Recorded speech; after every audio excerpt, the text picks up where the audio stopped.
Boa noite a todos. Emerson, pela diretoria do Sindicesp. Estamos nessa live hoje para poder tirar dúvida dos trabalhadores e trabalhadoras da instituição, né? No último dia 28, houve uma assembleia com a participação de mais de 200 pessoas, 200 servidores, do qual deflagrou a greve para o dia 9/12. E muitas pessoas estão questionando, querendo saber o porquê que o sindicato vai impulsionar essa greve, né?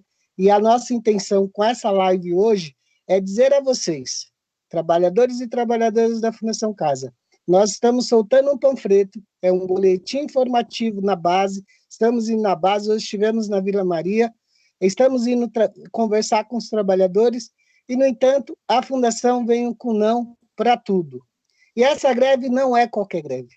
Não é uma greve dentro de uma conjuntura de uma pandemia nacional, uma pandemia mundial, né, que assola o país e o mundo. Dentro de uma pandemia, nós vamos entrar em greve. Mas não é qualquer greve, é uma greve pela segurança dos trabalhadores, pelo adoecimento dos servidores e servidoras da Fundação Casa.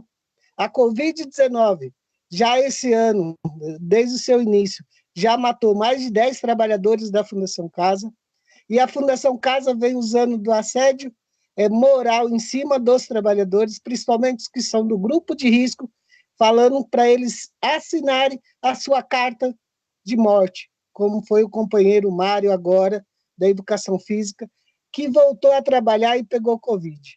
Então, não é qualquer greve, é uma greve pela segurança, pela vida dos trabalhadores.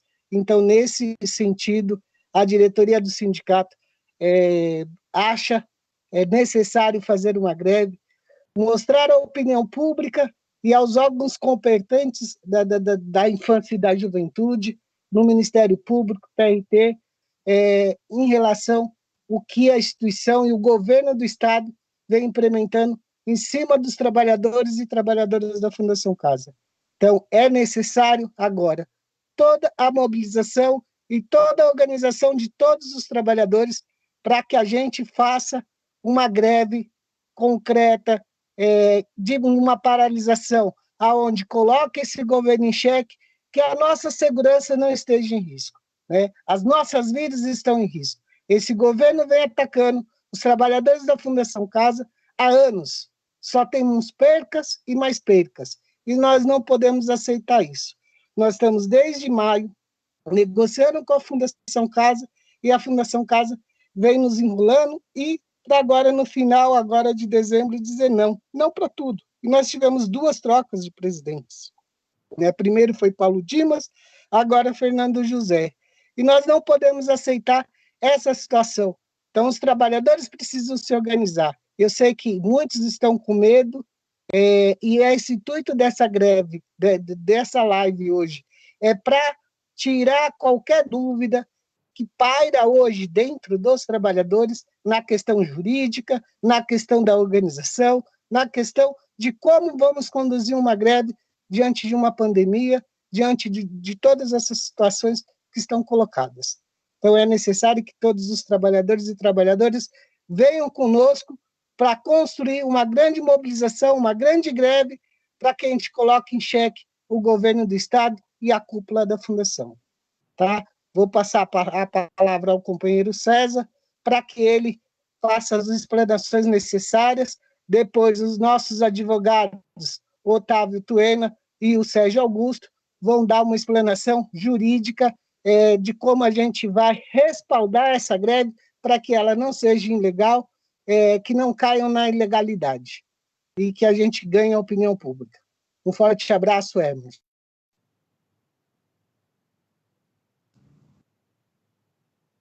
Boa noite. Boa noite a todos e a todas. Esta é mais uma live do Sindicesp, realizada pela gestão Reconstrução em Luta.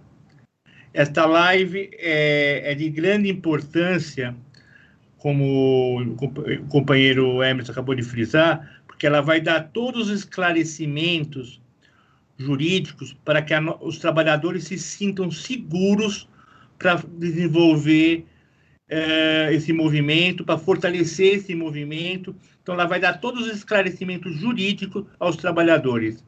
Nós vamos...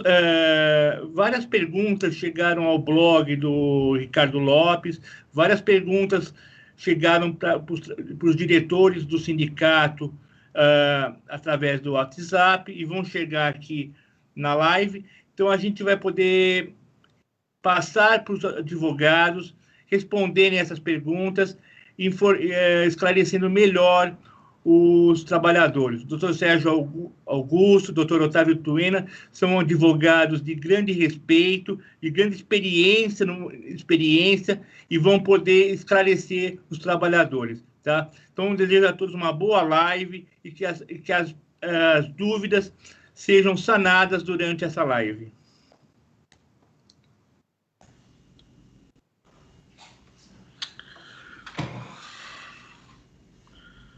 Boa noite, servidores da Fundação Casa. Meu nome é Otávio, né?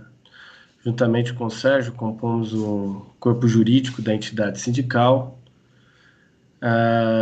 Durante o ano, acompanhei o processo de negociação da Fundação Casa juntamente com a diretoria da instituição. Sabemos que estávamos num período de exceção, né, com relação à questão da crise econômica e a pandemia que assolou o mundo todo.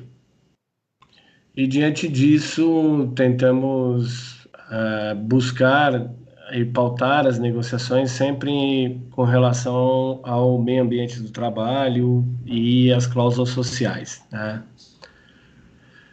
Num determinado momento, o ex-presidente da Fundação havia anunciado que tentaria buscar pelo menos a reposição salarial, mas depois, com a troca da presidência, o novo presidente disse que o posicionamento do governo era de não oferecer nada e que a campanha salarial deste ano não teria nenhum acréscimo à classe trabalhadora. No entanto, pressionou a diretoria com relação à questão da regulamentação da jornada de trabalho, né, tanto a escala 2x2 dos operacionais, dos agentes de apoio, quanto a escala 12x36 dos auxiliares de enfermagem. E aí houve um posicionamento da direção com relação a expor isso para a categoria, e sabendo que, não havendo a regulamentação da escala, também não haveria a garantia das cláusulas sociais por parte da instituição. E aí a diretoria resolveu se posicionar junto à Assembleia, que foi essa última Assembleia do dia 28, né, do 11, propondo a greve aos trabalhadores da Fundação Casa. E aí houve a aprovação desse movimento paredista, e aí estamos aqui hoje para tentar elucidar as dúvidas, esclarecer como funciona o movimento de greve, como vai funcionar daqui para frente também toda essa questão como vai ficar a campanha salarial, dissídio coletivo e os encaminhamentos que serão dados junto ao departamento jurídico. Agora eu vou passar a palavra ao companheiro Sérgio, né, doutor Sérgio. Doutor Sérgio, ele é do grupo de risco, então durante todo esse tempo que nós já assumimos a entidade sindical dentro da pandemia, e aí ele a todo momento nos assistiu de forma remota, mas sempre presente, tanto nas reuniões de forma remota, como nas discussões diárias da entidade sindical. Obrigado, Otávio.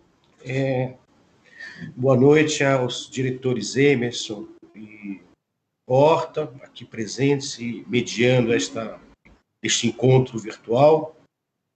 Boa noite a todos os integrantes da categoria profissional da Fundação Casa, servidoras e servidores.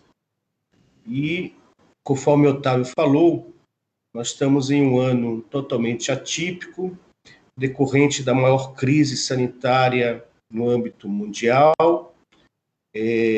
Nós não temos ainda nenhum controle institucional, seja do governo federal ou estadual, para termos efetivamente o combate à pandemia, à vacinação em massa, etc.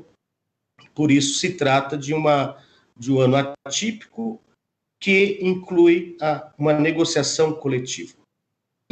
Conforme eu me posicionei na assembleia realizada no dia 28 de novembro último, a data base da categoria é no dia 1º de março de cada ano. Em 2015, quando instaurado o dissídio coletivo, foi fixado a vigência das cláusulas sociais por um ano, das cláusulas sociais não, das cláusulas econômicas por um ano, e das cláusulas sociais por 4 anos. Então, as cláusulas sociais tiveram vigência até o dia 28 de fevereiro de 2019. O ano passado, o sindicato ingressou com um novo dissídio coletivo e lá celebrou um acordo renovando as cláusulas sociais até o dia 28 de fevereiro de 2020. Aqui nós temos uma importância muito grande, que é a data base. A data base é aquela o dia em que se preservam os direitos. Como a data base é o dia que se preservam os direitos, o sindicato ingressou com uma ação que nós chamamos juridicamente de ação de protesto, dizendo que até então não havia concluída a negociação para a renovação das cláusulas sociais e a fixação de reajuste salarial e de índices para as cláusulas econômicas. Essa ação de protesto ingressado em março e abril, entre março e abril, foi julgado agora no dia 26 de novembro, onde a secretaria, a seção de dissídios coletivos do Tribunal Regional do Trabalho da 2ª Região acolheu o protesto, mantendo a data base da categoria para o dia 1º de março. Por que essa data é importante? Porque se não instaurado inquérito ou não feito nenhum acordo coletivo e for para julgamento, exemplo, a pauta de reivindicações da categoria, a sentença que vai normatizar, que a gente chama sentença normativa, a sentença que vai normatizar as relações de trabalho entre os servidores e a Fundação Casa, ela passa a ter vigência somente após a edição da sentença. Então, ela não retroage à database. Ao ela não retroagir à database, entre o dia 1º de março de 2020 até a edição de uma sentença normativa no dissídio coletivo, a categoria fica sem direito, fica em um limbo, fica em um vácuo, fica somente com os direitos da CLT. Por isso, a importância do ingresso da ação de protesto para manter a database. Mantendo a database, o sindicato agora, o Tribunal Jurídico, tem 30 dias para ingressar com um dissídio coletivo para discutir a fixação de reajuste, que depois eu falo sobre isto, e a manutenção das cláusulas sociais. Né? Só que também, por força da emenda constitucional número 45, que alterou o artigo 114 da Constituição Federal, lá se fala que para se instaurar o dissídio coletivo, após esgotadas ou frustradas as tentativas de negociações, as partes podem interpor dissídio coletivo desde que em comum acordo. Então, eu que advogo há 30 anos, em poucos casos, os sindicatos patronais deram este comum acordo para a instauração de dissídio coletivo. O ano passado, exemplo, eu acompanhei e ainda acompanho o dissídio coletivo do Sindicato dos Professores, das redes privadas. Eu sou advogado do Sindicato dos Professores de Guarulhos, o Simpro de Guarulhos, e junto com as demais Simpros, de todo o estado de São Paulo, ingressamos com o dissídio coletivo, tendo em vista que, após a reforma trabalhista, o Sindicato das Mantenedoras tentou retirar cláusulas sociais caras para a categoria dos professores. E lá, nas negociações coletivas, o Sindicato das Mantenedoras anuiu de que, havendo divergência, poderia as partes ingressar com dissídio coletivo. Aqui é diferente, porque a Fundação Casa não anuiu a possibilidade de ingressar com dissídio coletivo caso frustradas as negociações. E também não podemos aqui falar que poderíamos ir a uma Câmara de Arbitragem. Por quê? Porque a lei que regulamenta a Câmara de Arbitragem, ela permite que a administração pública se utilize quando ela suscita a Câmara de Arbitragem para dirimir conflitos de natureza de direito, e que não viole os princípios instituídos na cabeça do artigo 37 da Constituição Federal, que é o princípio da legalidade, transparência, impessoalidade, etc, etc, etc. No direito do trabalho, a Câmara de Arbitragem, prevista no artigo 114 da Constituição Federal, porque fala lá que, não havendo negociação, as partes podem instaurar o dissídio ou ir à Câmara de Arbitragem, essa Câmara de Arbitragem não se aplica para a administração pública em sede de matéria do direito do trabalho. Porque vejam, a Constituição Federal, no artigo 2º, fala que os poderes são independentes entre si. Então, poder executivo, judiciário e legislativo. E o judiciário tem uma premissa onde ele não pode impor, reconhecer um direito e impor ônus ao erário.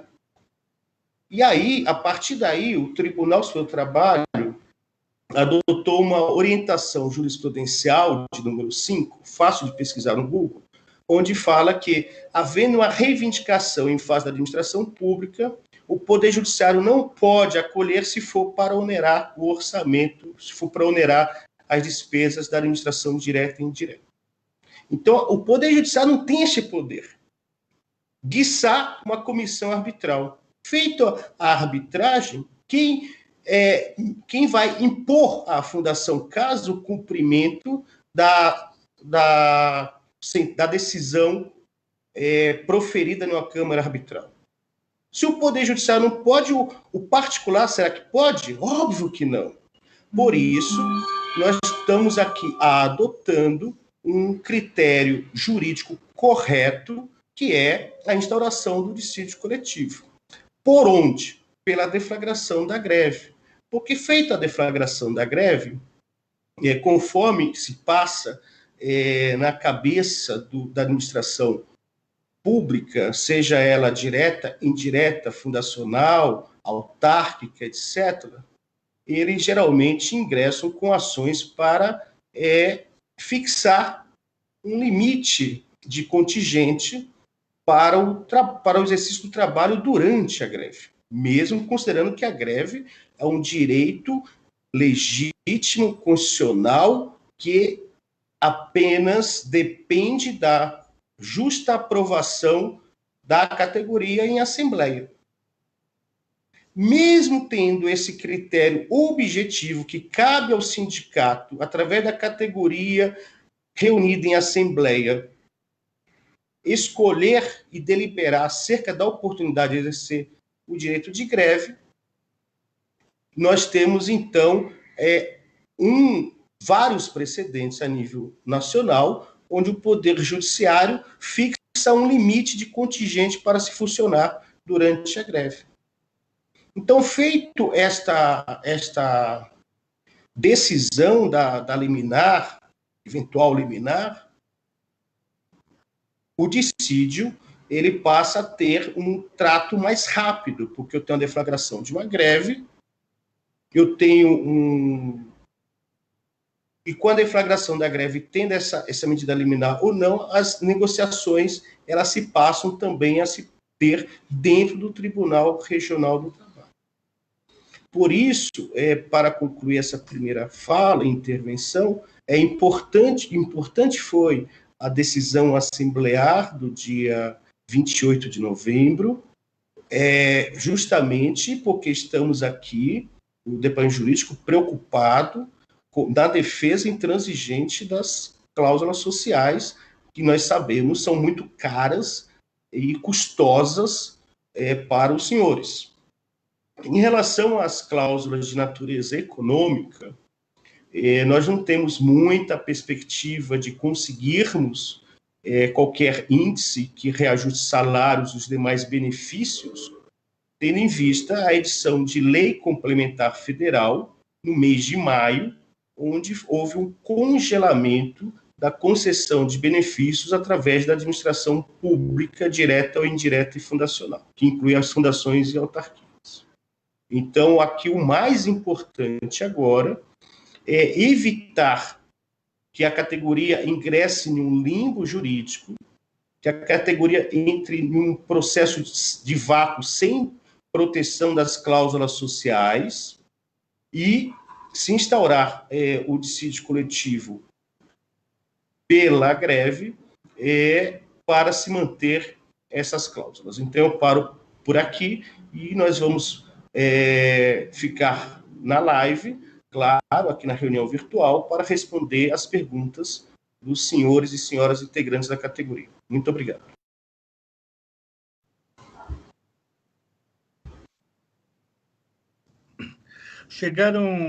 Boa noite. Chegaram algumas perguntas.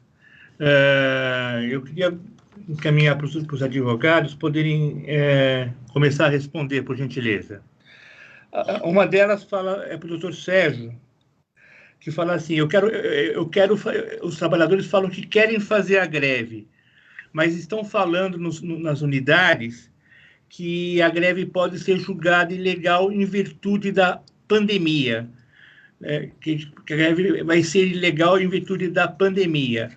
E outra pergunta é, qual é a porcentagem de trabalhadores que podem participar da greve?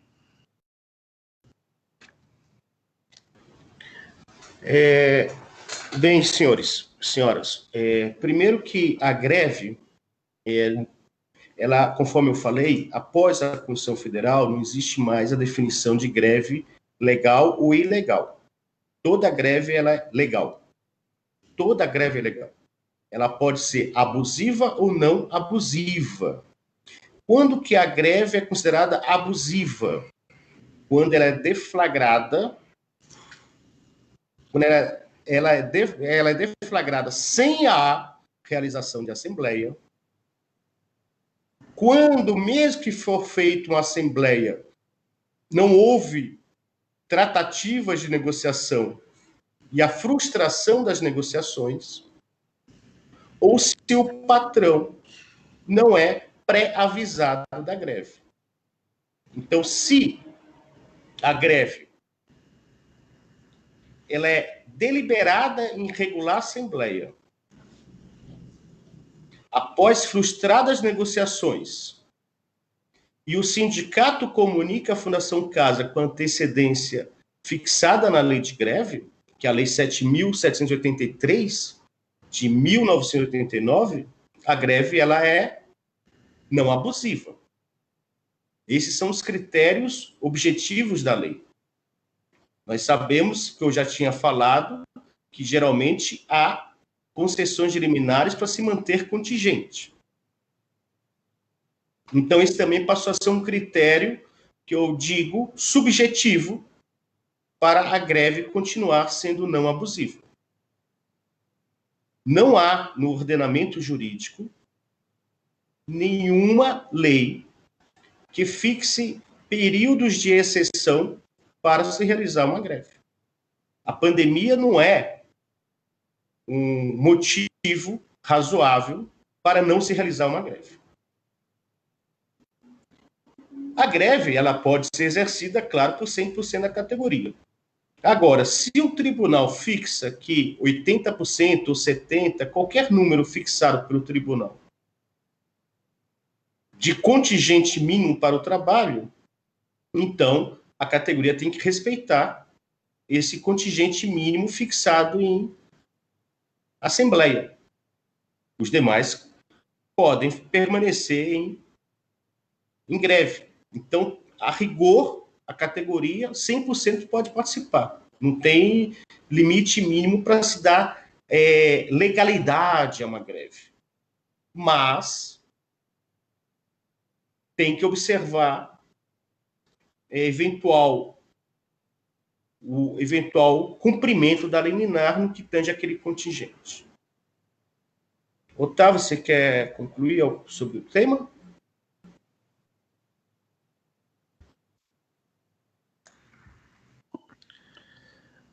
No caso, com relação à questão da comunicação desta greve, né, na data de hoje, na parte da manhã, foi comunicado o presidente do Tribunal Regional do Trabalho, o Ministério Público do Trabalho e a Fundação Casa, que é o empregador. A lei de greve estabelece que as atividades essenciais devam comunicar o empregador com relação à questão da greve com 72 horas de antecedência. Houve um questionamento dentro do chat aqui com relação a essa questão, se houve a comunicação e que nós deveríamos divulgar. Já está divulgado no site da instituição. Então é só entrar lá que tem um ofício de inteiro teor. Uma outra questão que foi nos feita, e eu vou responder aqui já de bate-pronto, Sérgio. Durante o ano, foi editado a portaria 337, que é uma das portarias que nós estamos questionando dentro do dissídio, e que, na verdade, assim, ela traz algumas omissões nas cláusulas sociais e algumas cláusulas econômicas, como, por exemplo, da hora extra. E isso está sendo questionado nesse dissídio, né? Será questionado, então por isso a necessidade de nós instaurarmos esse dissídio coletivo e também, posteriormente a ele, aqueles pontos que ainda não foram solucionados dentro deste procedimento, a entidade sindical, verificando que há um outro ponto que ainda é prejudicial à categoria, ingressará com ação civil pública para anular o ato administrativo que venha a retirar algum direito já histórico da categoria. E aí tem uma pergunta aqui do José de Souza, que ele pergunta assim, 2472 seria cláusula econômica ou social?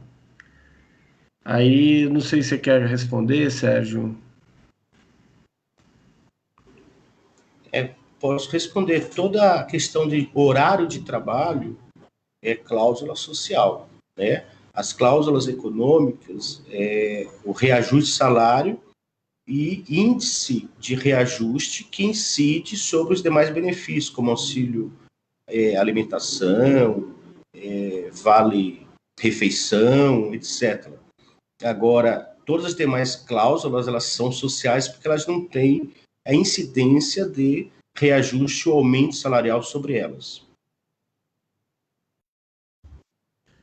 E aí, só fazendo um complemento com relação ao que o Sérgio expôs, e aí a importância também da questão do dissídio coletivo, porque assim, a lei estabelece 20% de adicional noturno, na Fundação os trabalhadores recebem 30%.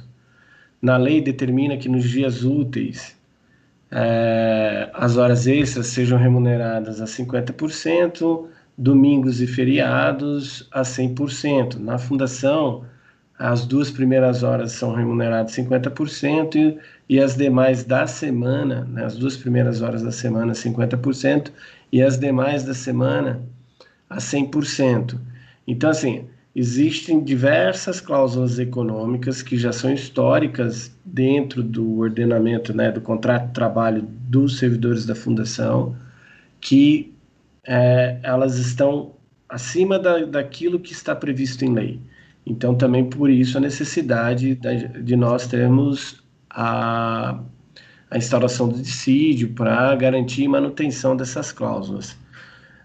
Uma outra pergunta que tem aqui também é com relação ao que seria o limbo jurídico que você falou em tua fala, Sérgio. O limbo jurídico é justamente isso que você acabou de falar. A CLT fala que as horas extras são devidas à razão de 50%. CLT é a Constituição Federal. A Fundação Casa, por conta de dissídio coletivo e acordo coletivo, remunera as horas extras, as duas primeiras com 50% e as demais com 100%.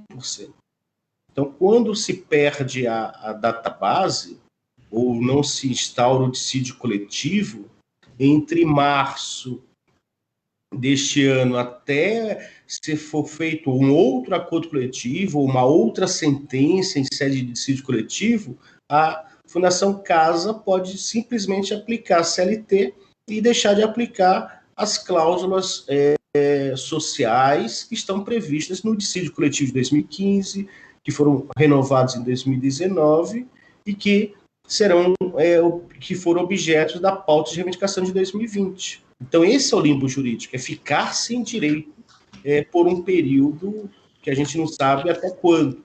Daí a importância da ação do protesto para manter a database e agora o ingresso do dissídio coletivo para que a gente efetivamente possa discutir a manutenção dessas cláusulas sociais que são além daquelas previstas na CLT ou na própria Constituição pelo artigo 7º da Constituição Federal. É isso. Uma outra pergunta que nós temos é em cima do que está sendo pautada, né, a questão da greve, né? Então, assim, o Departamento Jurídico, junto com a entidade sindical, tem uma grande preocupação hoje com relação à questão da segurança. Não só a questão da segurança, tem essa questão também do estado pandêmico que nós vivenciamos e que deveria, por parte da instituição, tomar o maior cuidado, né? Nessa última reunião, foi dito lá pelos gestores da fundação que, por eles, todo mundo já teria retomado as atividades, que por conta da prorrogação do decreto por parte do governador, é que impedia ainda o retorno dos mais de 60 e dos imunosdepressivos. Mas, assim, não só isso, né? 2004 e 2005 ocorreram diversas laudos, né, fiscalizações por parte do Tribunal Regional do Trabalho e Ministério Público do Trabalho que geraram um termo de ajustamento de conduta à época, e naquele período foi criado o grupo de apoio para cada complexo na capital e um que acessasse os grandes complexos no interior. E agora, nesse período, nós tivemos a extinção do grupo de apoio, então, que era um importante instrumento na preservação da segurança dos servidores. Houve também agora essa redução de 30% do contingente funcional do período noturno. A gente sabe que no período noturno o agente de apoio socioeducativo se encontra dentro dos complexos, dentro dos centros, desenvolvendo atividade, é a única categoria que desenvolve o período noturno todo, e com essa redução também coloca em risco os servidores, né, das unidades. Então, com relação à questão da segurança, né, da saúde do trabalhador e a questão da garantia dos direitos. Aí eu não sei se o Emerson e o César quer também abordar alguma questão com relação a este tema.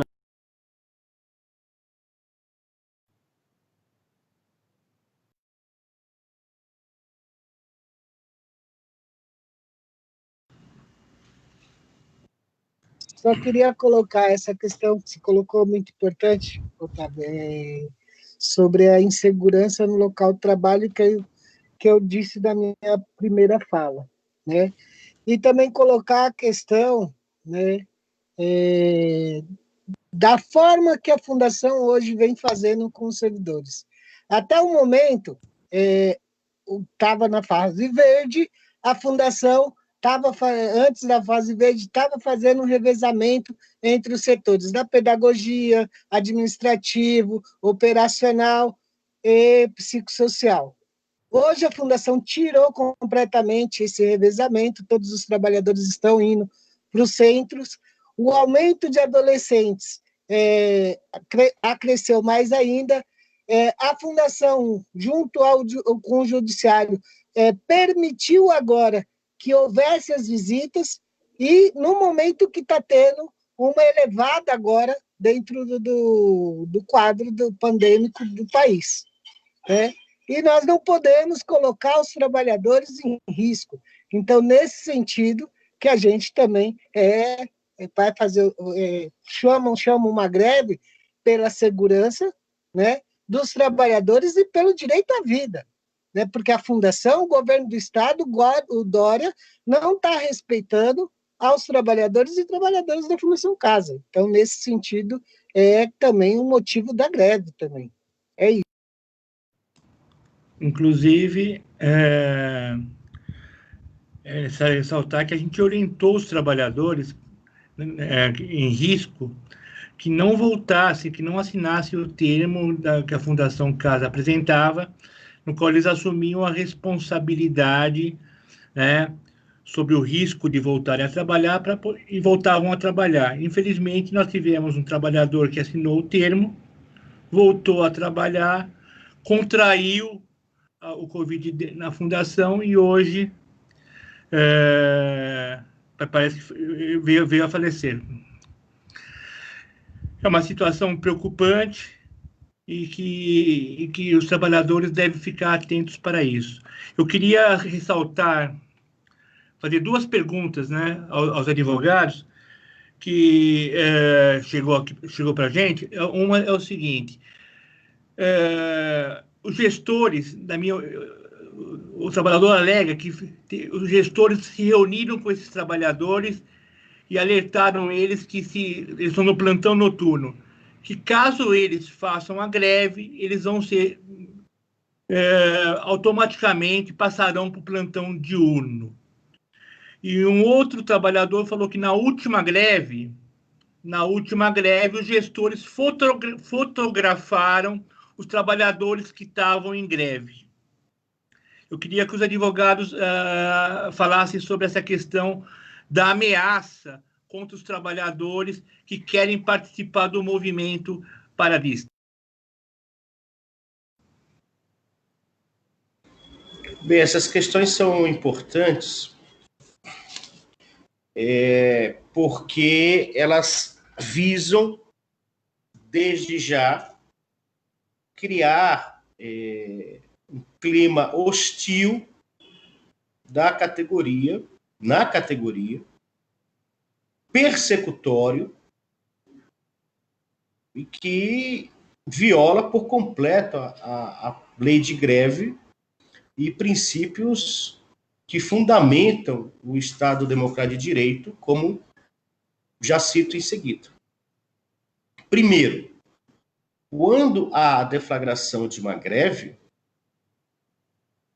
por definição inserida na lei da greve, que é a Lei 7.783/89, o contrato de trabalho fica suspenso. Se o contrato fica suspenso, não se pode ter alteração. A suspensão do contrato se equivale, por exemplo, para maior compreensão, às férias.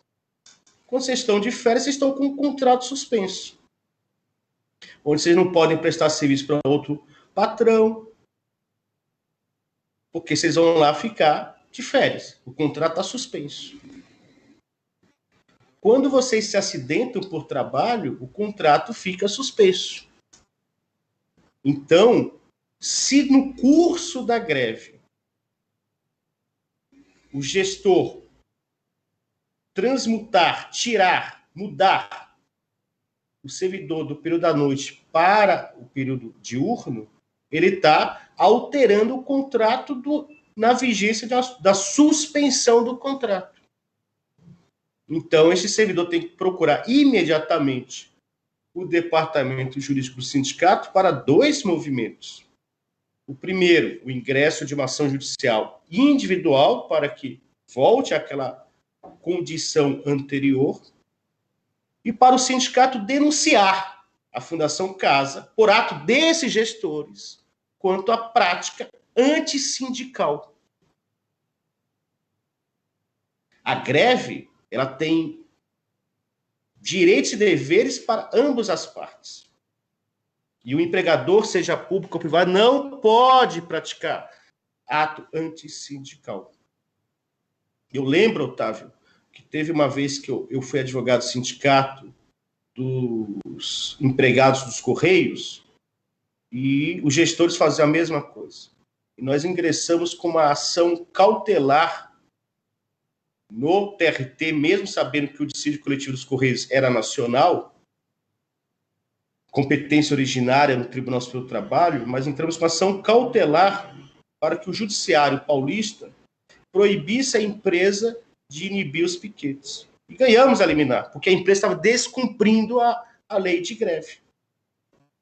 Então, não se pode ter alteração do contrato de trabalho no curso da suspensão do contrato decorrente da greve.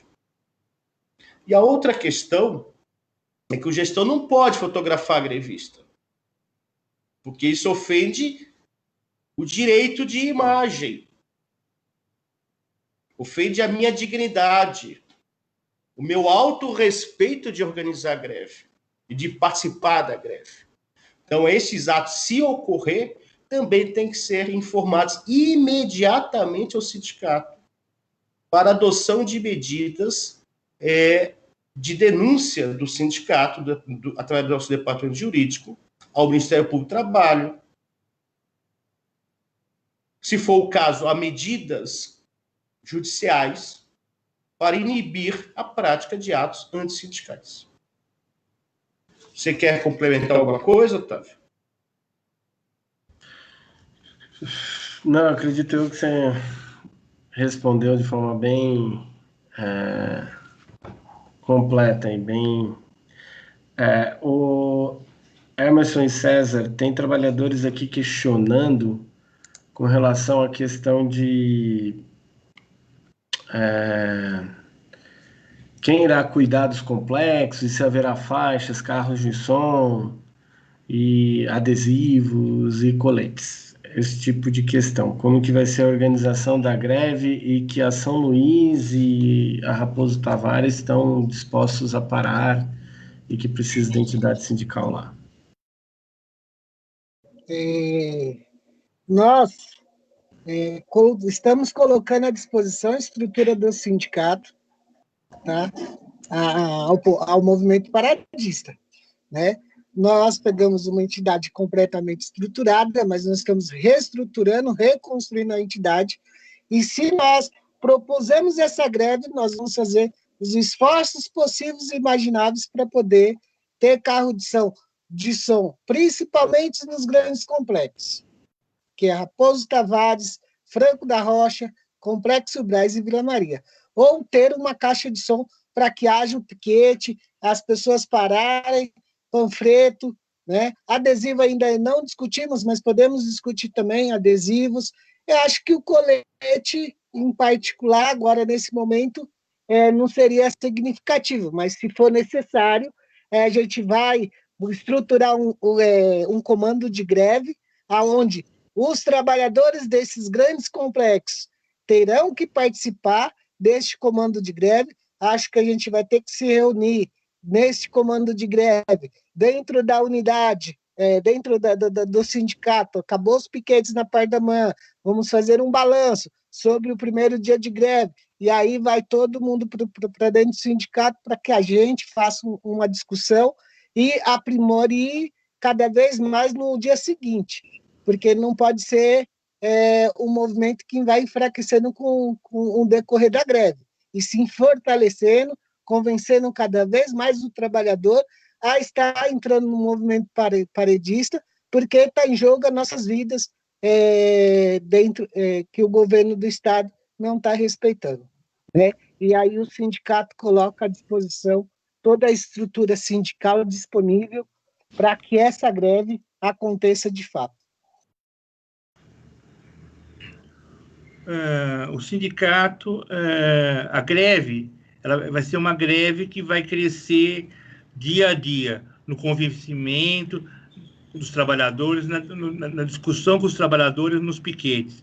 Para isso, o sindicato vai garantir a estrutura que, principalmente os grandes complexos, vão precisar para fazer esse movimento. Como o Emerson falou, é uma greve que vai crescer. A gente, após os piquetes durante o dia, vamos ter que nos reunir no sindicato, organizar as discussões, voltar para a noite para conversar com os trabalhadores que vão chegar à noite e fazendo a greve crescer. O material de divulgação, o material de propaganda, faixa, adesivos, coletes, vão ser discutidos e, conforme a necessidade do movimento, a gente vai elaborar, soltar esse material.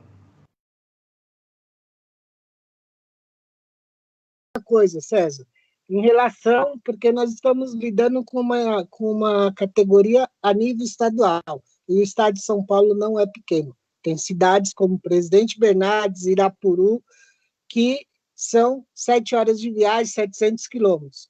E aí nós vamos precisar dos trabalhadores e trabalhadoras dessa cidade. Nós temos um diretor, pelo menos, em cada regional, em cada regional da Fundação Casa. Essas pessoas se articulem para a gente fazer comandos de greve também no interior. E, precisando da estrutura, também será disponibilizado a esses companheiros, para poder o nosso movimento ser vitorioso. É exatamente isso, Emerson. Nós temos diretores em São José do Rio Preto, Ribeirão Preto, que vão ajudar na mobilização desses trabalhadores. César, com relação à questão do blog do Ricardo Lopes, tem mais alguma pergunta aí dos leitores do blog dele?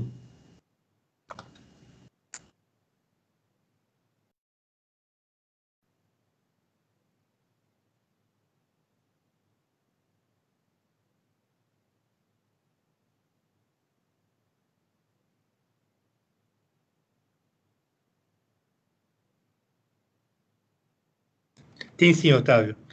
Tá, eles perguntam, por exemplo, se trabalhador afastado, que está afastado, ou que faz parte do grupo de risco, se podem participar da greve.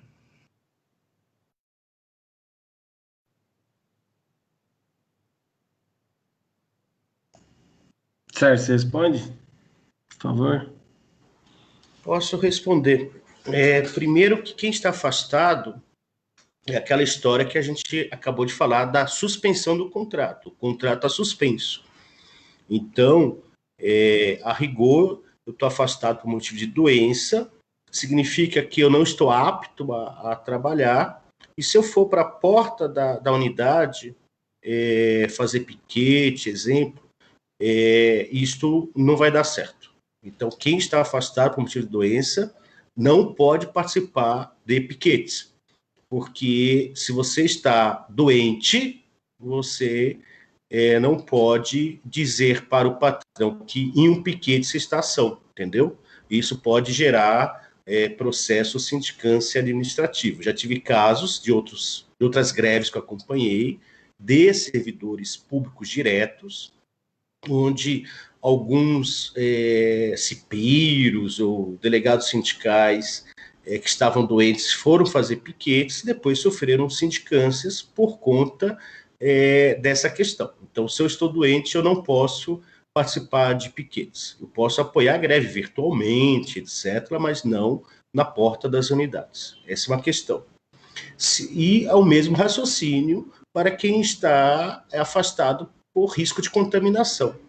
Então, se eu estou afastado por risco de contaminação pelo Covid, e eu fiz a minha autodeclaração de que eu não reúno condições de trabalho, etc., eu não posso também fazer piquetes para não gerar de forma transversa qualquer hipótese de abertura de sindicância ou procedimento administrativo pela participação. Veja que a sindicância ou procedimento não seria aberto por conta da greve, mas por conta das condições em que vocês estão afastados, ou fazendo trabalho home office, ou por motivo de doença. Então, nesse sentido, não é aconselhável, o departamento jurídico não recomenda que quem esteja afastado por motivo de doença, ou em trabalho home office, ou mesmo em casa por conta do Covid, participe de piquetes durante a greve.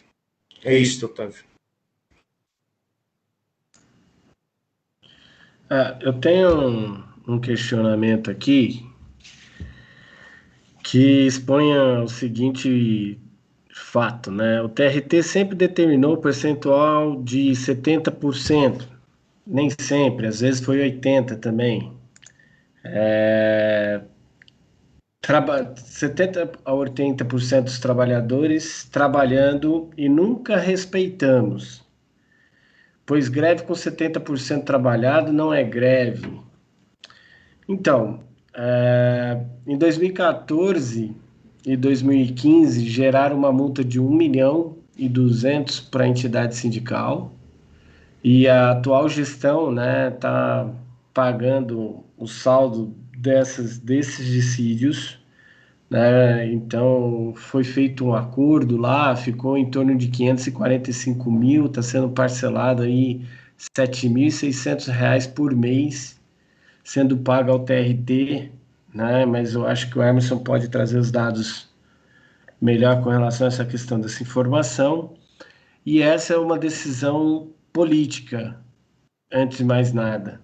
Então, se vier uma determinação de contingente de percentual, né, mínimo para garantir dentro do local de trabalho, a gente terá que levar isso por uma assembleia, porque aí se a assembleia quiser assumir o risco e não cumprir esse percentual, quem vai custear essa multa que será imposta pelo tribunal será a entidade sindical, né?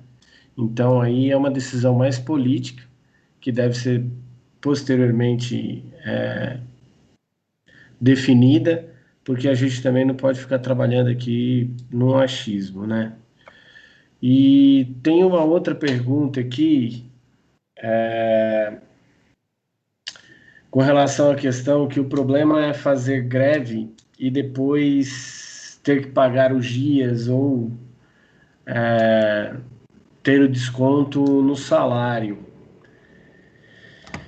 Você pode entrar nesse... Liane, Sérgio? Posso sim, Otávio. E senhores e senhoras presentes nessa reunião. A greve, a greve, quando não é abusiva, então, quando ela não é abusiva, então os dias não trabalhados são pagos.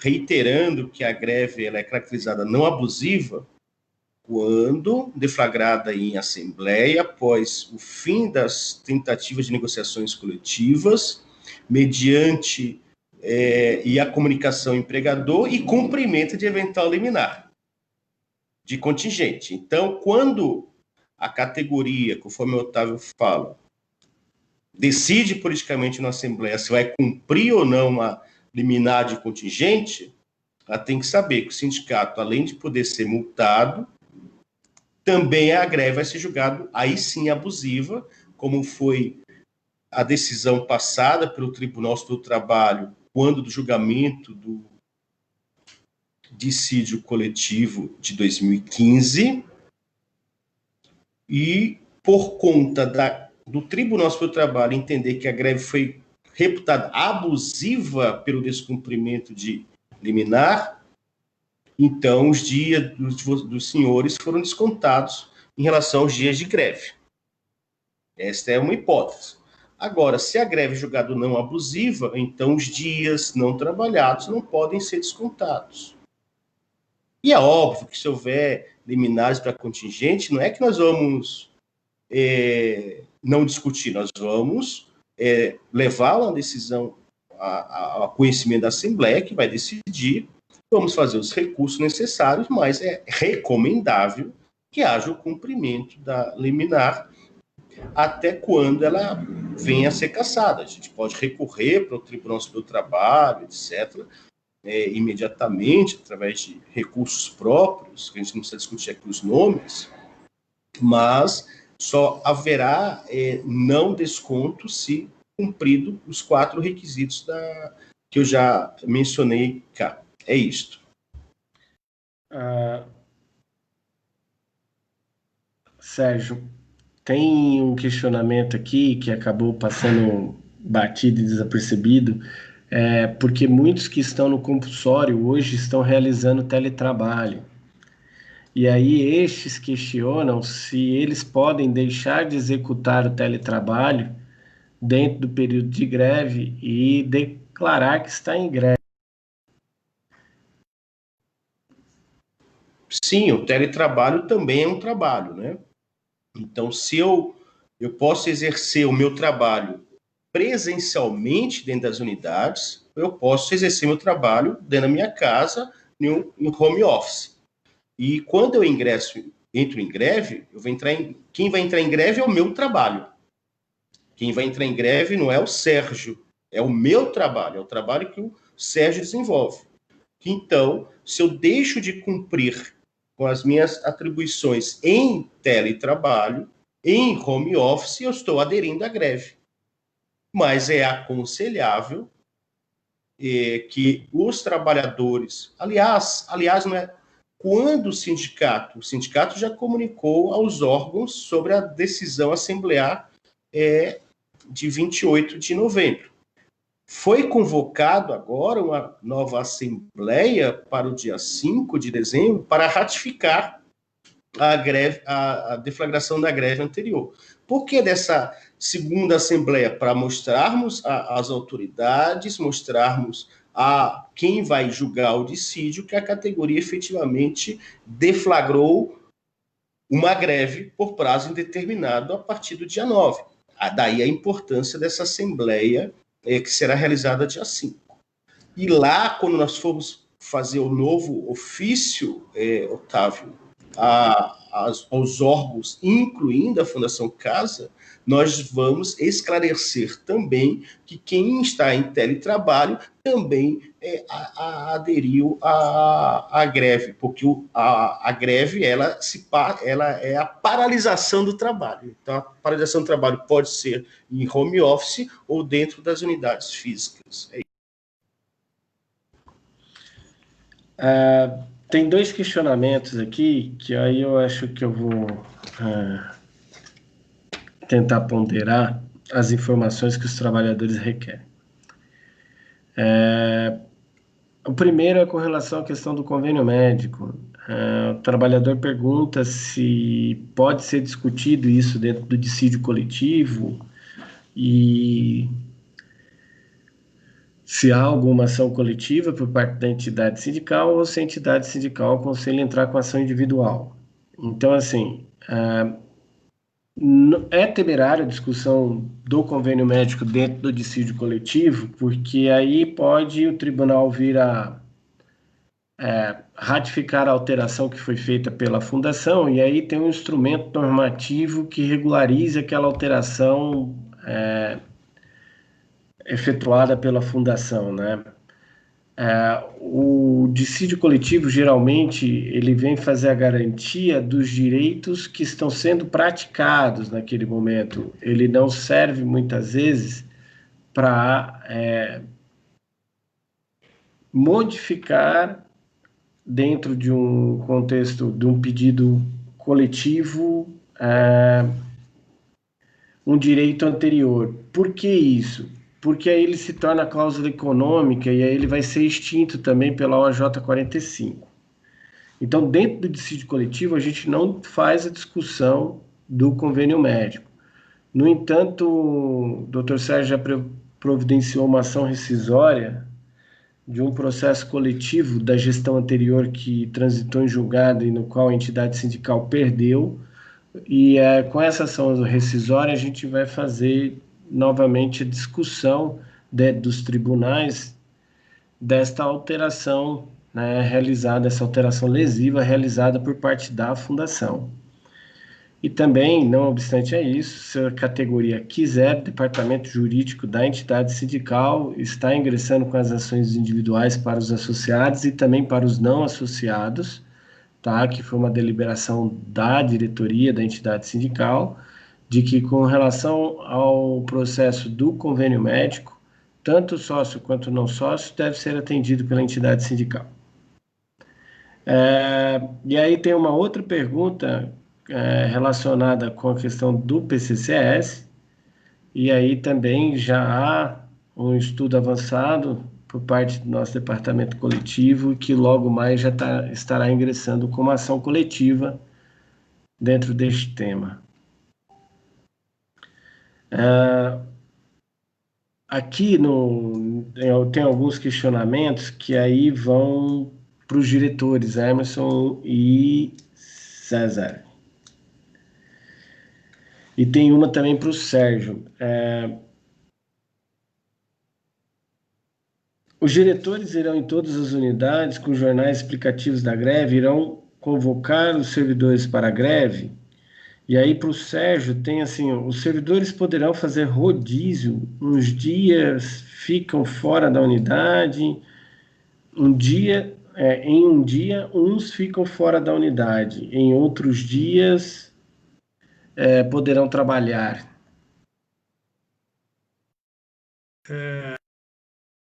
Pode?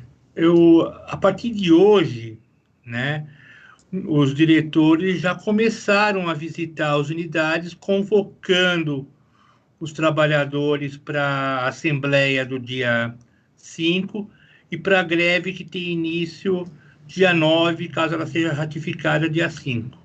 Tá? Então, hoje de manhã estivemos na Vila Maria, amanhã pretendemos fazer o Brás na parte da noite, e assim por diante. E outros diretores também estão visitando as unidades. O Yuri esteve hoje lá em Osasco.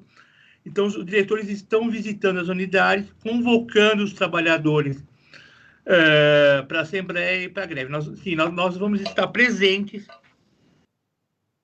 Nós vamos estar presentes na frente das unidades.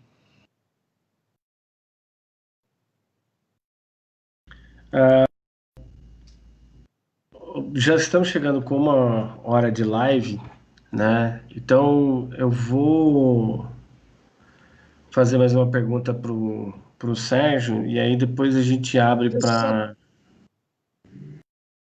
Dá licença, um minutinho os só. encerramentos de vocês, pode ser? Uhum.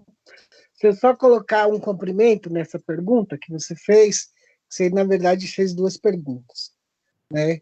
É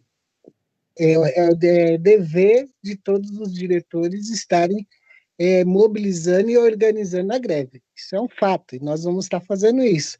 Esse é o nosso comprometimento. O que você coloca como o revezamento, se o trabalhador pode trabalhar um dia, trabalhar outro, nós fizemos isso no Brás.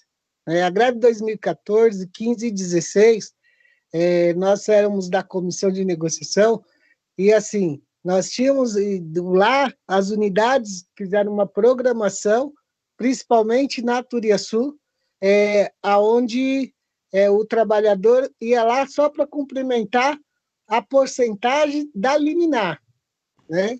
E essa porcentagem da liminar, é bom que se diga também, que são todos os servidores da Fundação Casa, não é só o agente de apoio socioeducativo, né?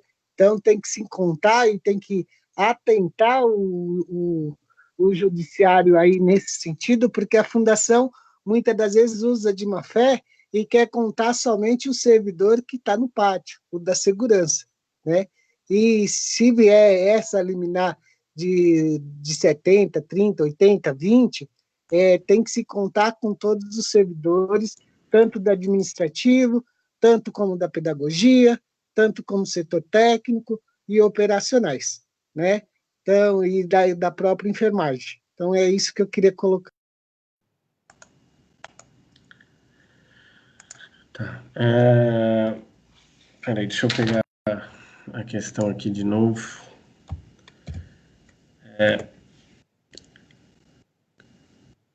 Tem uma pergunta aqui, Sérgio, que é com relação assim, para nós esclarecermos sobre a greve do ponto de vista da reforma trabalhista.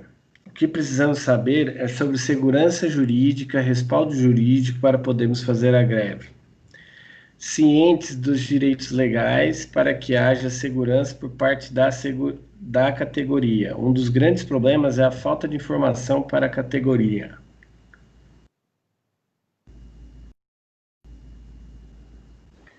Essa pergunta, senhores e senhoras participantes aqui do nosso encontro, eu acho que eu já respondi desde o dia 28.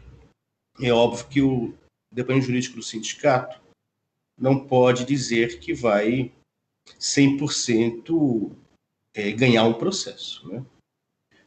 Qualquer advogado de qualquer país que afirmar para o seu cliente, ou para os trabalhadores, ou para uma categoria, ou para uma associação que advoga que ganha tudo, é um grande picareta esse advogado que assim o fizer.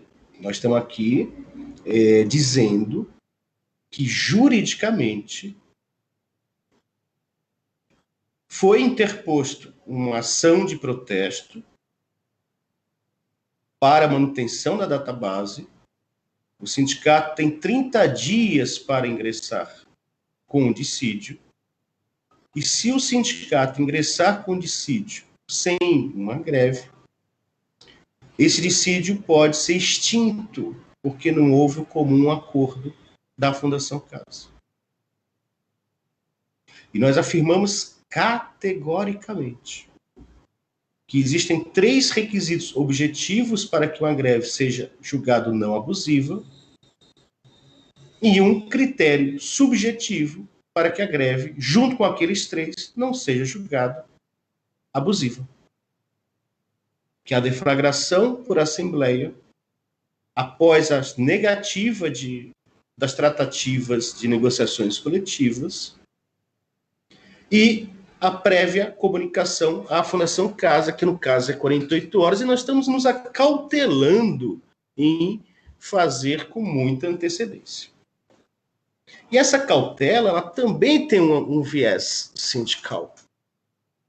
Quem sabe, o presidente da Fundação Casa, até o dia 5, fale, sindicato, nós vamos renovar todas as cláusulas sociais.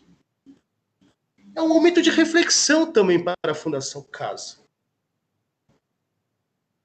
Se a greve vai ser iniciada dia 9, nós poderíamos comunicar a Fundação Casa dia 6.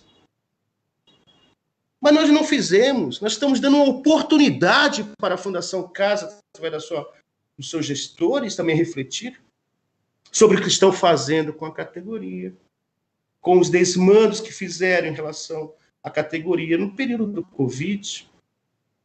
Se eu tinha um orçamento fixado e aprovado em 2019 para 2020 para manter todas as unidades, por que durante o Covid eu vou fechar as unidades? Não se trata aqui de falta de dinheiro, porque o dinheiro já estava composto no orçamento. E o argumento foi, vamos otimizar o dinheiro. Ora, a vida do servidor não pode ser otimizado. Pelo contrário, tem que ser valorada. Nesse sentido, a Fundação Casa maltratou o servidor durante 2020. Fechou unidades, suspendeu unidades, fez isto, fez aquilo, acabou o grupo de apoio. A categoria, ela tem necessidades.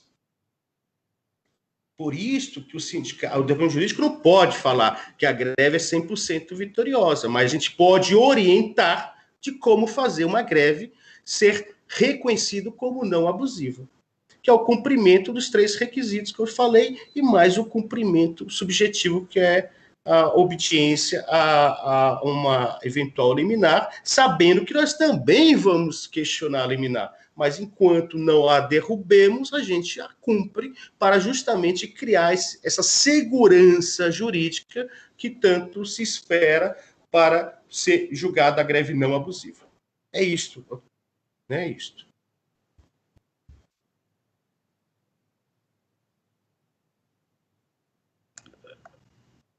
Duas perguntas, mas que aí vai abordar 3 temas. Um é com relação à questão do processo do quinquênio.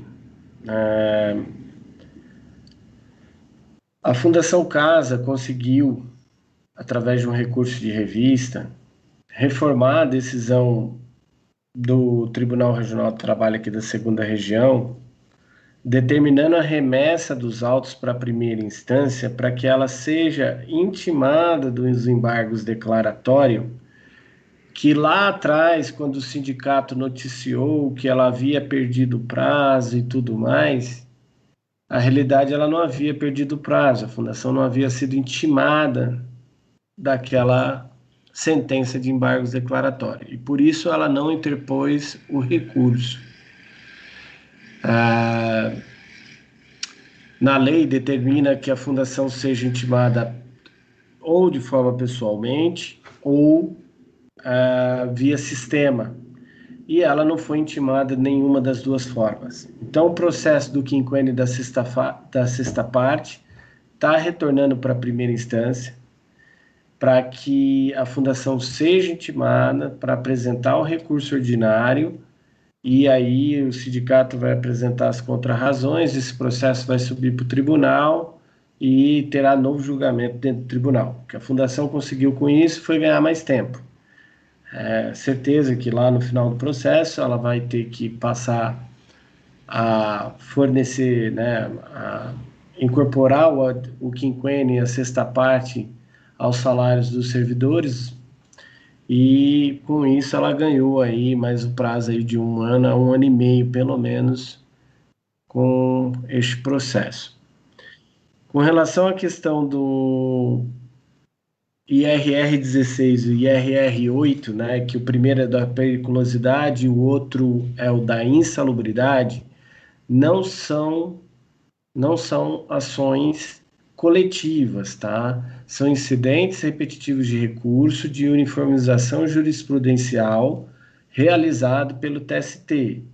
Então, se os pareceres finais forem favoráveis aos trabalhadores da Fundação Casa, todos os trabalhadores terão o direito de ingressar com ação individual e ganhar a probabilidade de ganho da ação será maior. Não quer dizer que vai ganhar. Pode pegar um ministro lá sendo o último, né, que é um ministro do TST, e o ministro virar e falar assim, eu não reconheço o direito, ou pegar um desembargador também no TRT, e o advogado não conseguir subir o recurso de revista para o TST e perder o direito. Hoje à tarde nós tivemos uma reunião também com o Dr. Rafael, que era advogado de Brasília que cuidava desses procedimentos, e o mesmo informou que até março o TST já suspendeu todas as atividades dos incidentes repetitivos de recurso.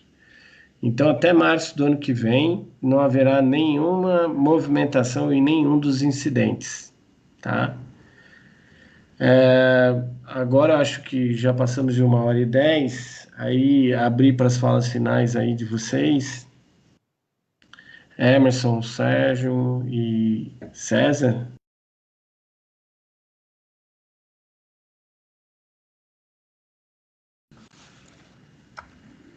Bom, primeiramente, agradecer a todas as pessoas que dispuseram aí do seu tempo para ouvir, se inteirar sobre a questão jurídica, sobre a questão legal do nosso movimento paredista, e que é necessário os trabalhadores estarem aí nos seus locais de trabalho, organizando, conversando com cada trabalhador para vir junto conosco, né?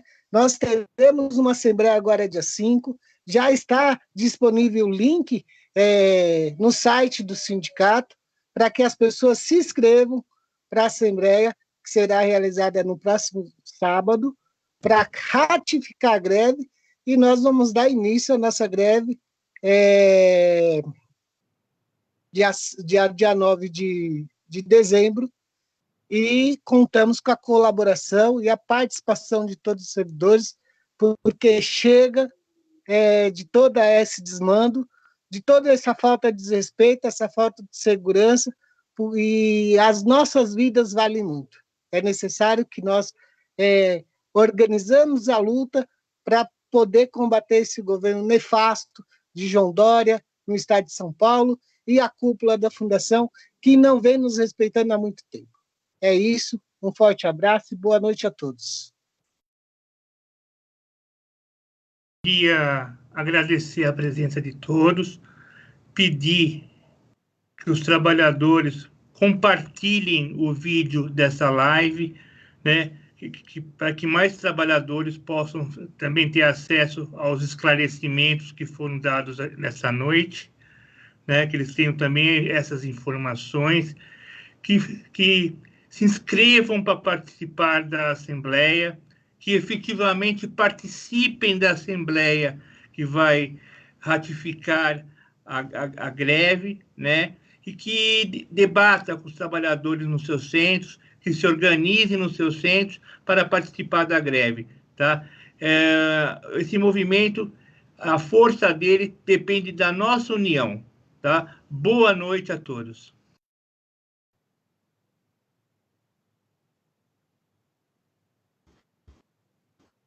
Eu também quero me despedir, dizendo que o departamento jurídico do sindicato, independente deste encontro aqui virtual, está à disposição de cada um dos integrantes da categoria para dirimir, para tirar quaisquer dúvidas jurídicas, seja pela greve, mas no dia a dia também. O departamento jurídico do sindicato não existe somente no período de greve. Está lá na entidade, está à disposição da categoria. Estamos de olho em tudo que faça ensejar ações coletivas. O que não dá para ensejar ação coletiva, a gente assessora individualmente o servidor, a servidora. Mas estamos à disposição para as demandas, sejam de âmbito coletivo, seja de âmbito individual, e qualquer dúvida, nos comunique, entre em contato, qualquer...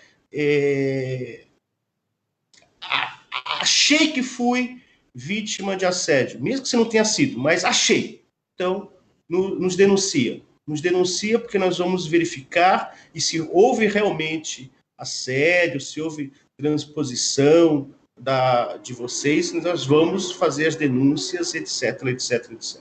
Durante a greve, fui fotografado, nos comunica. Fui ameaçado, fui isto, fui aquilo, nos comunica, porque nós não vamos, o departamento jurídico não vai admitir nenhuma realização de prática antissindical no curso do movimento da categoria. E no dia a dia estamos à disposição, eu, o Otávio, a diretoria, agradece a presença de todos vocês, mas sabemos que não é o sindicato que faz a luta, é todo mundo, é a categoria, é o jurídico, é a diretoria, porque se forma-se uma equipe. Eu costumo dizer que o sindicato ele é um guarda-chuva, né? Então nós temos aqui, como andorinha só não faz verão, nós temos aqui a categoria, e para eu não sofrer represária individual, eu tenho um guarda-chuva que é o sindicato. E esse guarda-chuva tem assessorias para justamente criar as pontas de proteção para todos vocês. Então, estamos aqui e vamos adiante. Boa noite, pessoal. Agradecer também ao Juan, que é nosso jornalista, ficou aí a todo momento assessorando aqui, fez possível essa live e a presença de todos vocês. Estamos à disposição, faço das palavras do Sérgio as minhas, e até uma breve.